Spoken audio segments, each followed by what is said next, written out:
gens négligent le choix de la personne avec laquelle ils vont vivre. Alors, lorsque Dieu m'a dit d'accepter de faire cette émission, Dieu m'a dit de parler de cela. Vous allez voir les gens prendre beaucoup de sérieux lorsqu'ils veulent même entrer dans une université. Tu demandes les syllabus, tu demandes même à connaître cette université engendre quel genre de personnes.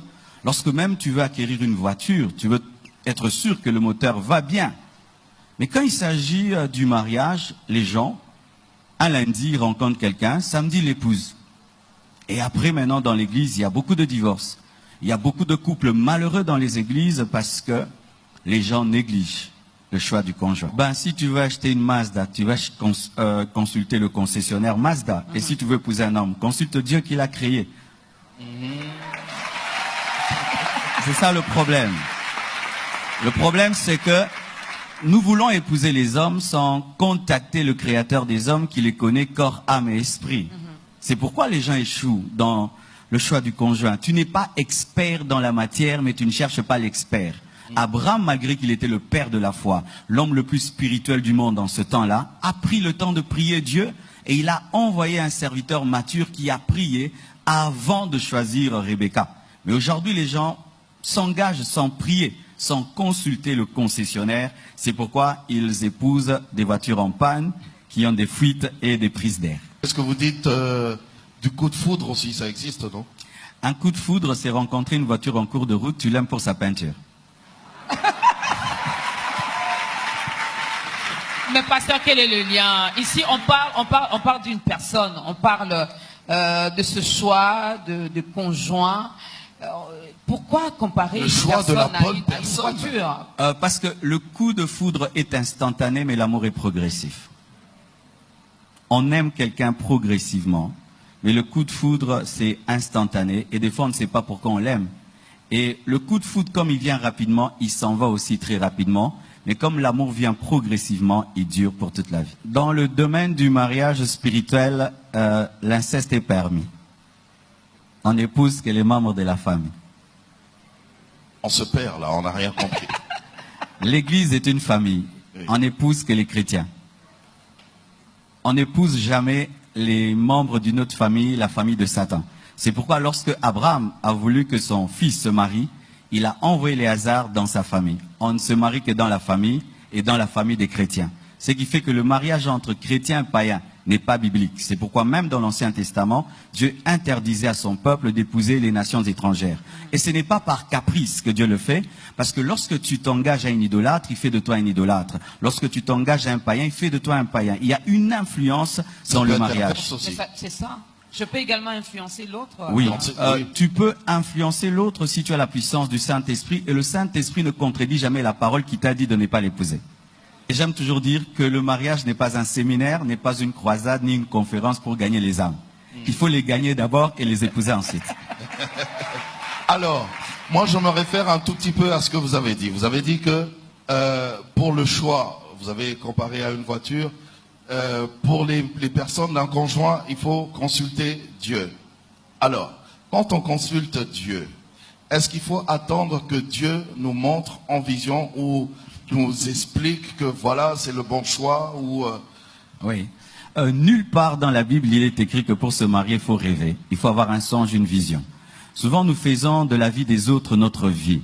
Alors que des fois, à toi, Dieu peut parler par une conviction, l'autre par la paix, l'autre par l'observation, et l'autre par une vision, une prophétie. Mais il ne faudrait pas dire que pour que je me marie, il faut que je voie un songe. Il peut se faire que toute ta vie, tu ne vas jamais rêver de cet homme et de cette femme, alors que c'est l'homme et la femme de ta vie. Donc il ne faut pas toujours des songes et des visions, mais les songes et les visions peuvent venir confirmer un amour qui vient de Dieu, où tu as peur. C'est comme Joseph, qui a voulu répudier sa femme Marie, mais il a eu un songe pour rester là.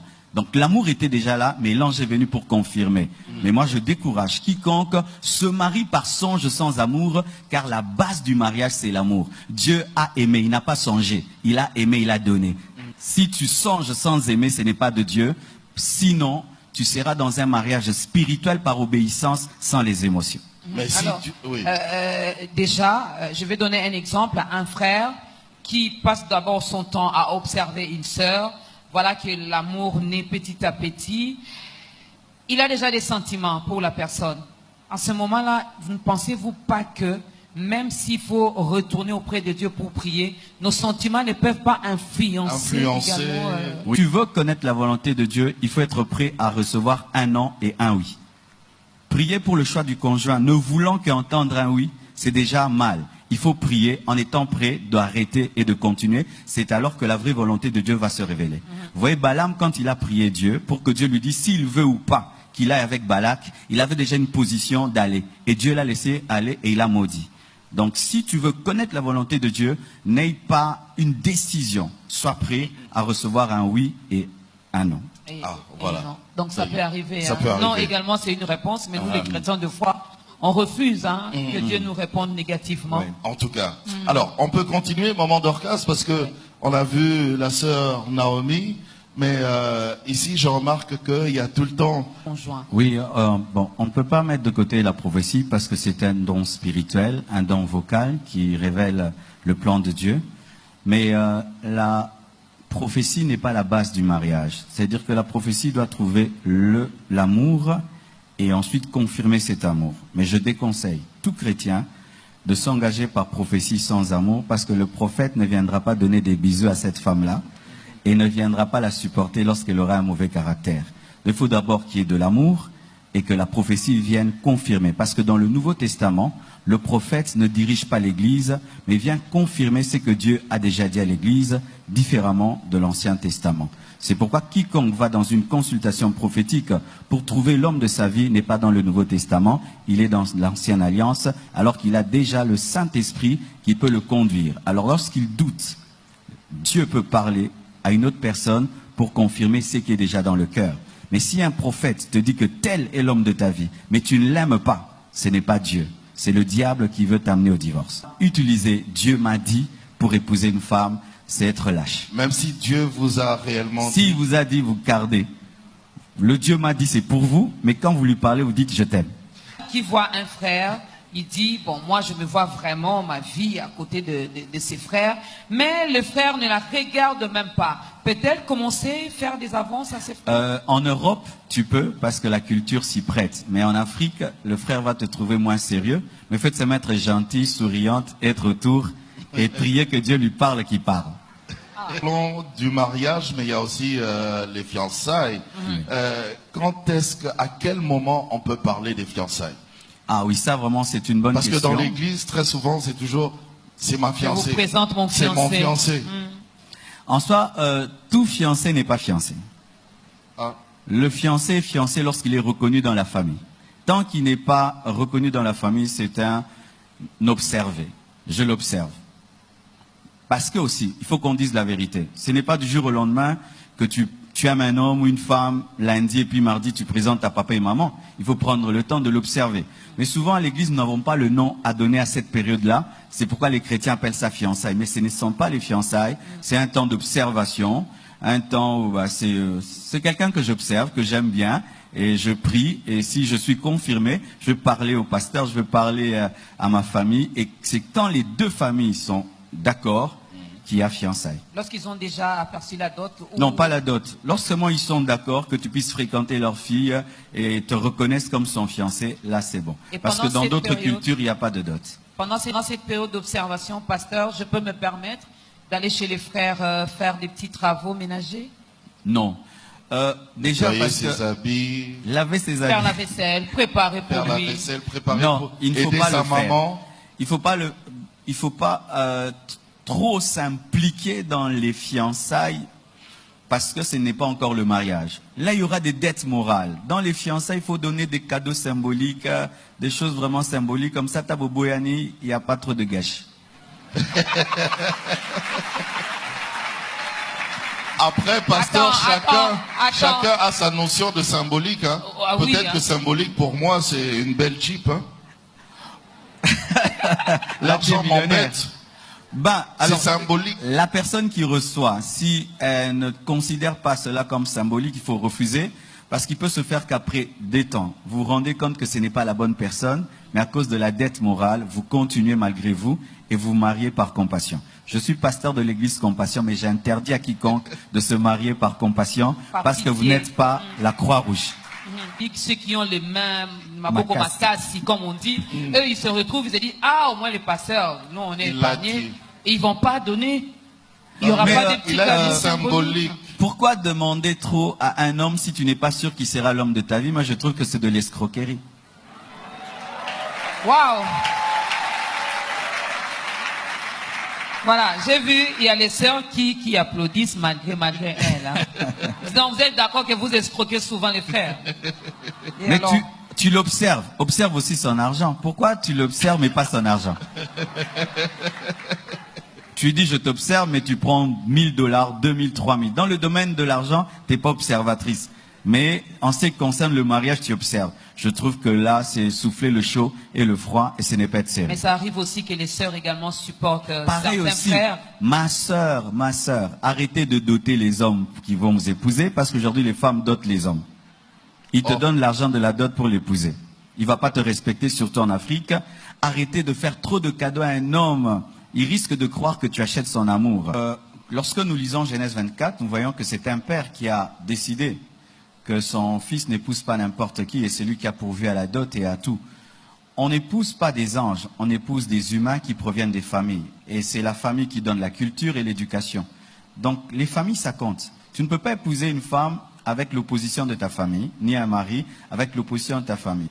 Nous, à l'église, on ne prend pas la dot. C'est ton père qui doit prendre la dot. Et si ton père n'aime pas cet homme ou ta mère, tout ça, alors voici. Si c'est le plan de Dieu, Dieu finit toujours par convaincre les familles. Mais si jusqu'au bout, vous fixez le mariage le 15, jusqu'au bout, ils sont pas d'accord, il faut arrêter. C'est un signe de Dieu qui ne veut pas. Peut-être au départ, vous n'allez pas comprendre, mais avec le temps, vous comprendrez que dans le nom des parents, c'est caché le nom de Dieu. Dans l'émission, il y a aussi des païens qui nous suivent et ils aimeraient bien connaître comment faire par rapport à ce choix du conjoint. Ah, là, vraiment, je crois que j'ai jamais dit ça. Un animal ne doit pas choisir.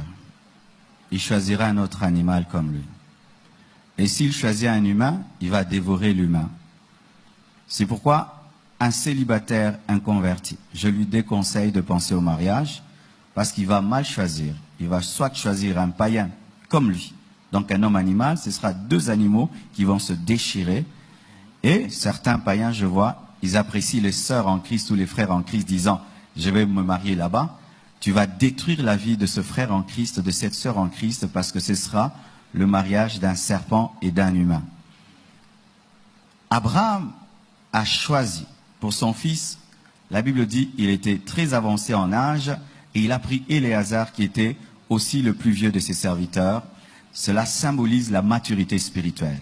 Il ne faut jamais s'engager dans le mariage sans maturité. Je donne un exemple.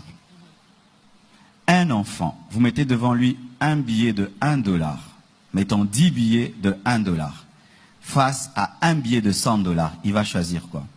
10 billets de $1. Les choix qui sont faits sans Dieu sont des choix des enfants ou des choix des animaux.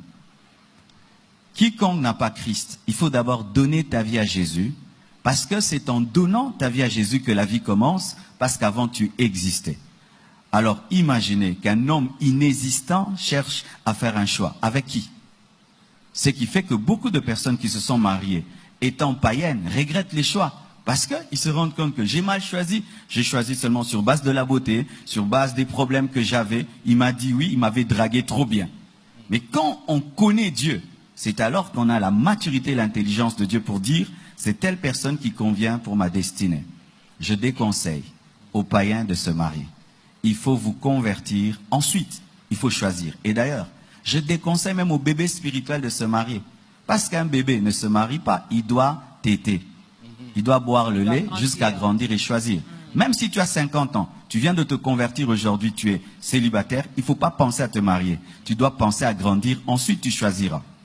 Sinon, tu feras le choix d'un bébé spirituel. Et chaque fois qu'on mûrit, c'est alors qu'on fait les bons choix. C'est pourquoi je déconseille à quelqu'un, à peine tu viens à l'église, tu cherches une femme. Un bébé cherche à se marier, cherche le lait, grandis et un jour tu trouveras. Un choix c'est vrai, Dieu peut me révéler, il peut me montrer aussi via le Saint-Esprit, d'accord. Mais est-ce que moi-même, je ne peux pas aussi avoir mes critères à moi de mon conjoint, de celui, celle qui devra m'accompagner toute la vie?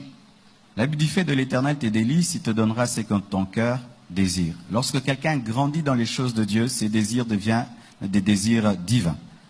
Je déconseille à quelqu'un qui a grandi spirituellement et qui a des goûts précis de ne pas se marier à ce goût-là. Ce serait une grande erreur. Si tu aimes des femmes noires, épouse une femme noire. Tu aimes une femme claire, épouse une femme claire. Quand tu as grandi dans les choses de Dieu, tu sais que moi j'aime ça. Épouse seulement comme ça. Pourquoi? Dans le domaine du mariage, il y a l'esprit, il y a l'âme, il y a aussi le corps. L'esprit ne fait pas des bébés. C'est le corps. Et le corps a des goûts pour être attiré. Sinon, tu peux aimer une femme ou un homme en esprit, mais physiquement, il ne t'attire pas. Vous allez beaucoup prier et faire un groupe de prière. Mais mais ça peut arriver aussi, pasteur. Des fois, il y a des choses que nous demandons à Dieu par rapport à nos critères, par rapport au dessein que nous nous sommes faits et tout. Mais Dieu a un autre plan pour nous. J'aime les hommes noirs, or Dieu veut que j'épouse un homme de teint clair. Je fais quoi? Voilà. Si Dieu corrige ton choix, donc son choix est meilleur que le tien. Mais s'il le corrige pour te donner moins, c'est pas lui. Mais maintenant, comment reconnaître? C'est-à-dire tu pouvais avoir le goût des femmes noires, mais en soi, ton vrai goût, ce sont les femmes claires. Il va te montrer que non, en soi, c'est ça. Et tu te rends compte, mais au fait, c'est vrai. Mais si Dieu te fait épouser quelqu'un qui, des ongles à la tête, n'a rien qui t'attire, c'est pas Dieu, c'est Satan qui t'a piégé au nom de Dieu. Ah oui? Pourquoi? Parce que dans le mariage, il faut qu'il y ait l'attraction. Lorsque Rebecca a vu Isaac, elle était attirée. Dieu ne peut pas te donner un mari, une femme qui ne t'attire pas. Par exemple, sur les mêmes choses. Ah, maintenant il y a un problème de l'âme.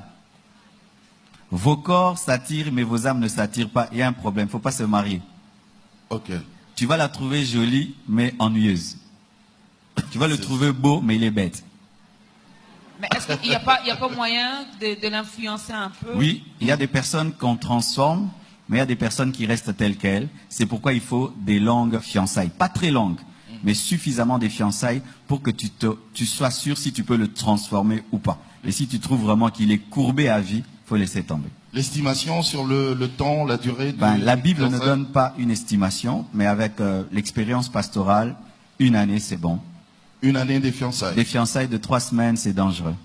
5 ans de fiançailles, 7 ans, voire même non, là c'est 9 mauvais. ans. 5 ans de fiançailles, c'est mal parce que quand le pont est long, il donne des vertiges.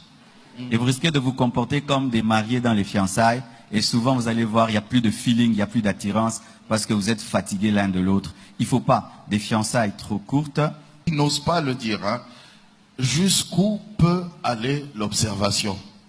C'est ça, il ne faut pas se transformer en gynécologue. Est-ce que je peux même connaître l'autre? Non, non, il ne faut pas se transformer en gynécologue ni en Diego Cao. Il faut que ce soit seulement vous parlez. Vous parlez, vous pouvez faire des bisous, mais pas des longs bisous. Parce que les longs bisous amènent encore à tomber. Et pendant les fiançailles, jusqu'où peut aller ce moment d'observation? Il faudrait pas que ça soit sexuel. Parce que la sexualité n'est réservée qu'aux mariés. Et quand vous avez des longues observations, vous vous livrez à des caresses, c'est comme si vous chauffez un plat, mais vous n'avez pas l'intention de préparer. Vous êtes en train de perdre de l'énergie, l'électricité et d'abîmer la plaque. Vous allez prêcher, ils vont dire Amen. Mais lorsque nous sortons de l'église, nous faisons autre chose. Voici maintenant, maman, Dorcas, ce que je veux dire. Lorsque vous avez des relations intimes dans les fiançailles, voici ce qui arrive. Il peut se faire que c'est l'homme de ta vie ou la femme de ta vie, mais quand vous êtes tombés ensemble, il y a un dégoût. 2, le diable qui rôde pour voler les bénédictions peut te voler l'homme de ta vie et la femme de ta vie pendant la sexualité. Du coup, vous vous séparez et vous ne vous mariez pas, alors que votre destinée, c'était de vous marier. Mais comme vous avez péché, le diable est entré. Encore, comme c'est un temps d'observation, lorsqu'il y a intimité, vous perturbez l'observation parce que tu risques de l'épouser, rien que pour le plaisir et oublier son mauvais caractère. Mais dans le mariage, tu te rends compte que tu l'as épousé pour le plaisir, sans le connaître, et tu regrettes. C'est pourquoi il faut respecter les principes de l'observation. Lorsqu'on va plus loin, on perturbe tout. Et aussi quand on vient à l'église, les gens portent des robes blanches et tout le reste, supposant qu'il n'y a rien eu. Et on vous bénit comme s'il n'y a rien eu alors qu'il y a tout eu. Ouais, ça fait Et Dieu un a mensonge. vu, hein, qu'il y a eu C'est un quelque mensonge. chose. D'autres même se marient étant grosses. C'est un mensonge et qui n'attire pas la bénédiction. À la cuisine, par exemple. Mais quand on va se marier, si je remarque que Elle ne s'est pas préparée. elle ne s'est pas préparée, elle ne sait pas faire la lessive, elle ne sait pas... Ben, si vous êtes au niveau de l'observation, il ne faut pas arriver à ce niveau-là. Mais si les familles sont déjà d'accord et qu'il y a eu prédote, ben, il peut se faire que tu l'invites chez vous à la maison, qu'elle prépare, il peut se faire. Mais nous déconseillons qu'il y ait des habits lavés, des cuisines faites, parce que vous risquez de croire que vous êtes marié et commencer à faire les choses des maris. Ouais. Mais quand même, si vraiment tu es quelqu'un qui aime beaucoup manger, tu dois tester si elle s'est préparée. Un jour, tu l'invites chez vous à la maison, ou tu vas chez elle et tu demandes qu'elle prépare. Mais d'autres maintenant font préparer, puis tu manges. Hein. Donc tout ça, il faut de la sincérité. Et lui disent vraiment, est-ce que tu sais faire le foufou? Tu dis, je ne sais pas, on peut l'apprendre. Tu vas pas refuser quand même d'épouser quelqu'un pour le foufou. Ah, ça On peut lui arrive, hein. apprendre.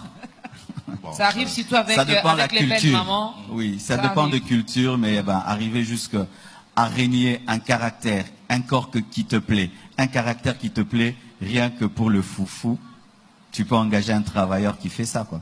Mais vous savez, quand vous avez parlé de la sexualité, il y a des frères qui disent que, ben voilà, c'est vrai, on va se marier, mais je dois savoir Si ça marche. ce qui a beau taka. Allez voir un médecin.